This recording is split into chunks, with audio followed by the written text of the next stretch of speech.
Power law of logarithm या इसे third law of logarithm भी कहा जाता है। इसकी स्टेटमेंट क्या है जी, हम इसको समझते हैं कि अगर एक हमारे पास नंबर जो कि एक्सपोनेंशियल फॉर्म में लिखा हो, जैसे मैं कहता हूँ कि नंबर जिसकी बेस m है और इसकी एक्सपोनेंट जो है वो n है, और फिर अगर हम इस पे लॉग लें तो लॉग की प्रॉपर्टी के मुताबिक इसका जो आंसर होगा वो कुछ इस तरह से होगा कि जो इसकी एक्सपोनेंट है वो एक नंबर के तौर पर यहाँ पर आ जाएगी, नहीं इसका लॉग नहीं लेंगे, और इसका प्रोडक्ट लेंगे किसके साथ जी, log of m to the base a के साथ। तो बेसिकली यही प्रॉपर्टी जो ये पावर लॉ ऑफ लॉगरिथम कहलाती है। अब हम इसको समझते हैं पहले नंबर्स के साथ और फिर इसका प्रूफ करेंगे।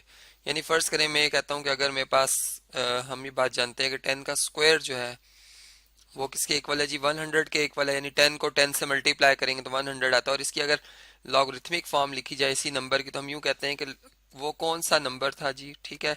यानी जिसकी बेस 10 थी और इसकी एक्सपोनेंट क्या रखी गई थी कि इसका आंसर 100 आया था, तो हम जो एक्सपोनेंट है वो यहाँ पे लिखते हैं जो 2 है, ठीक है।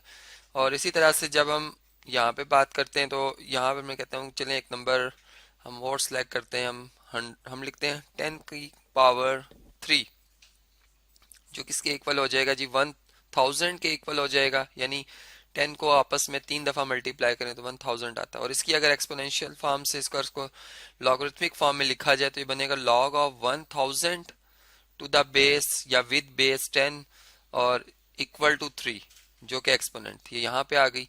अब इस लॉ के मुताबिक जो कि प्रॉपर्टी है इसकी थर्ड लॉ या पावर लॉ ऑफ लॉगरिथम के मुताबिक हम यूँ कहेंगे कि अगर नंबर जो है जो कि इस तरह से हमारे पास है जी m पावर n, ठीक है। यानी m पावर n में यूं कहता हूं कि फर्ज करें मैं कहता हूँ 10 और इसकी पावर है 5, ठीक है, और विद बेस 10 ही रखते हैं हम। तो इस प्रॉपर्टी के मुताबिक इसका जवाब जो आएगा वो क्या आएगा जी, 5, यानी 5 इंटू लॉग ऑफ, यानी जो एक्सपोनेंट है जो पावर है शुरू में आ जाएगी जो कि 5 है, और log of 10 to the base 10 आ जाएगी। और अब हमने देखना है क्या इसकी लेफ्ट साइड और क्या राइट साइड आपस में बराबर है या इनमें कोई फर्क है। तो अब इसको भी हमने सॉल्व करना है। इसको हम इस तरह से करते हैं कि हम इस नंबर को लिखते हैं 10 पावर 5 को अगर हम ब्रेक करके लिखें तो हम इसे लिख सकते हैं 2 + 3, ठीक है। 2 + 3 5 ही बनता है। और यहाँ पर ये बात हम जानते हैं कि जो जिस नंबर का लॉग लिया जा रहा है और वे विद सेम बेस वही बेस हो तो इसका आंसर हमेशा 1 के इक्वल होता है। एक जनरल रिजल्ट हमने प्रूव किया हुआ था कि log of a to the base a equal to 1 होता है। चूंकि इसकी एक्सपोनेंशियल फॉर्म जो है वो बनती है a पावर 1 इक्वल टू है, जो कि ट्रू है।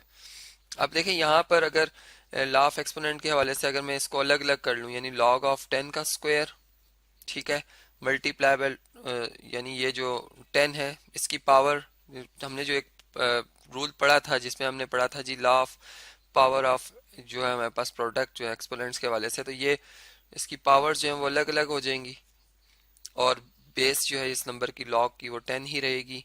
और ये हमारे पास जवाब आ रहा है जी 5।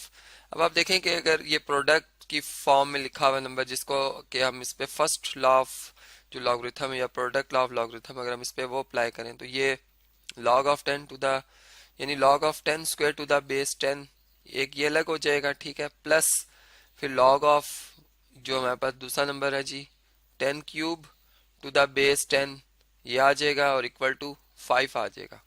अब आप देखेंगे यहाँ पर बेसिकली लॉग में हम यही देख रहे होते हैं कि इस नंबर को अगर एक्सपोनेंशियल फॉर्म में लिखा जाए तो 10 की वो कौन सी पावर ली जाएगी कि इसका आंसर ये नंबर 100 आएगा, जिसको हमने 10 स्क्वायर लिखा। तो हमने देखा कि 2 ही लिखा हुआ है जो कि हमें डायरेक्ट जवाब दे रहा है। यहाँ पे अगर हम देखें तो ये 3 इसका जवाब इसके सामने ही लिखा हुआ है। चूंकि बेसिस सेम हमने कर दी तो इससे हमें बड़ा एडवांटेज हुआ है। तो हम यहाँ पे लिख देंगे 2 + 3 इक्वल टू 5, जो कि ट्रू आ गया। तो इसका मतलब ये हुआ कि जो ऊपर हमने अभी ये प्रॉपर्टी पढ़ी है जिसको हमने पावर लॉ ऑफ लॉगरिथम का, ये बिल्कुल ठीक है। यानी अब यहाँ पर जो क्रॉस क्वेश्चंस हो सकते हैं वो ये हो सकते हैं कि क्या ये n डिवाइड नहीं होगा। फर्ज करें अगर हम इसको डिवाइड कर दें तो ये 5 से जो भी जवाब होगा यहाँ पर अगर ये डिवाइड कर दिया जाए, ठीक है, अगर ये यहाँ पर डिवाइड कर दिया जाए या यहाँ से इस नंबर को इसकी जो इस पोजीशन है उसको बदल दिया जाए, यानी चूंकि डिवीजन में ये बात हम जाते हैं कम्यूटेटिव प्रॉपर्टी तो होल्ड नहीं करती। यानी आप अगर 5 को 2 पे डिवाइड करते हैं और 2 को 5 पे डिवाइड करते हैं तो दोनों का जवाब मुख्तलिफ है। तो इस वजह से चूंकि मल्टीप्लिकेशन में ये प्रॉपर्टी होल्ड करती है, अगर कोई यहाँ पर गलती से जो मल्टीप्लाई का सिंबल है अगर यहाँ पे 5 को शुरू में ना भी लिखे, लॉग लेने के बाद 5 से मल्टीप्लाई करते, तब भी उसका जवाब वही रहेगा। तो इसलिए हम उस हवाले से अगर देखें तो यहाँ मल्टीप्लाई ही आएगा, डिवाइड नहीं आ सकता। और फिर अगर अगर यहाँ पे प्लस का साइन हो, यानी ये भी क्वेश्चन हो सकता है कि यहाँ पे क्या प्लस, ये 5 प्लस कर दिया जाए, तो आप देखेंगे कि 5 प्लस 1 तो 6 बन जाएगा। और इसकी अगर लेफ्ट साइड देखें तो उस पर तो 5 आ रहा है, 5 6 के बराबर नहीं होता। और इसे अगर माइनस कर दें तो ये 4 बन जाएगा, 5 माइनस 1 4, जो कि फिर अगेन जो है वो 5 के इक्वल नहीं होता। तो इस तरह से फिर हमें बात समझ में आई कि इसमें जो है वो हमेशा जो पावर है वो मल्टीप्लाई होगी और फिर लॉग ले लिया जाएगा उस नंबर का। अब ये तो बात हमें समझ में आई। अब इसका प्रूफ जो है वो इस लॉ के हवाले से हम इसका करते हैं। तो सबसे पहले जी इसी जो स्टेटमेंट है मैं इसको यहाँ से कॉपी करता हूँ, और चलें अब इसको हम यहाँ पर जो है वो इसको हम प्रूव करते हैं जी कि किस तरह से हमारे पास ये रिजल्ट आएगा। चलें यहाँ पे इसका कर लेते हैं जी प्रूफ।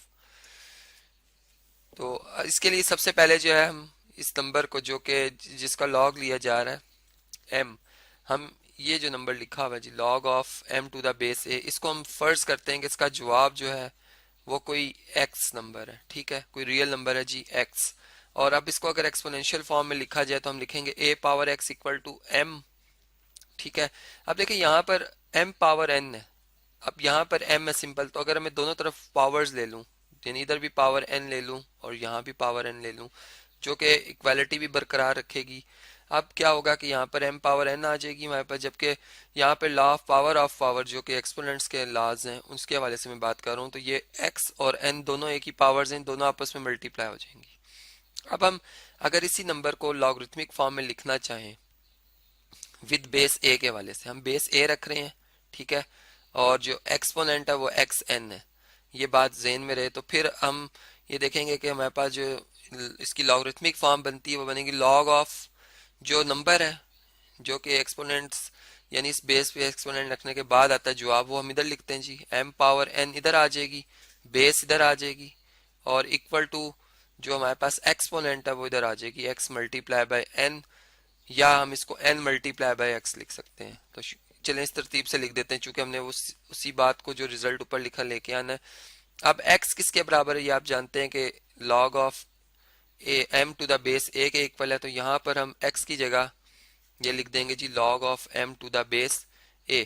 तो ये रिजल्ट प्रूव हो जाएगा जो कि थर्ड लॉ ऑफ लॉगरिथम कहलाता है, या जिसे हम पावर लॉ ऑफ लॉगरिथम कहते हैं। अब हम एक और क्वेश्चन करते हैं जी। फर्ज करें हमारा एक क्वेश्चन है जिसमें कि इस तरह से लिखा हुआ है कि log of fourth root of एक नंबर है जी 0.00163 और इसका क्यूब है, ठीक है।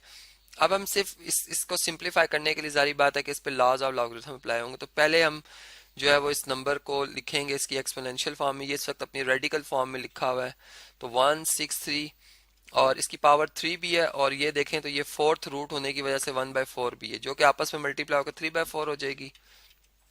और अब हम इस थर्ड लॉ को अप्लाई करते हुए इस पावर को, इस एक्सपोनेंट को शुरू में ले आएंगे, यानी 3/4 शुरू में आ जाएगा, और लॉग ऑफ ये जो नंबर है 0.00163, ये इस नंबर का हम लॉग ले लेंगे, जो कि फिर हम लॉग टेबल से भी ले सकते हैं, कैलकुलेटर से भी इसकी वैल्यू ले सकते हैं। इस तरह से हमने देखा कि कैसे हम जो पावर लॉ ऑफ लॉगरिथम इस्तेमाल कर सकते हैं।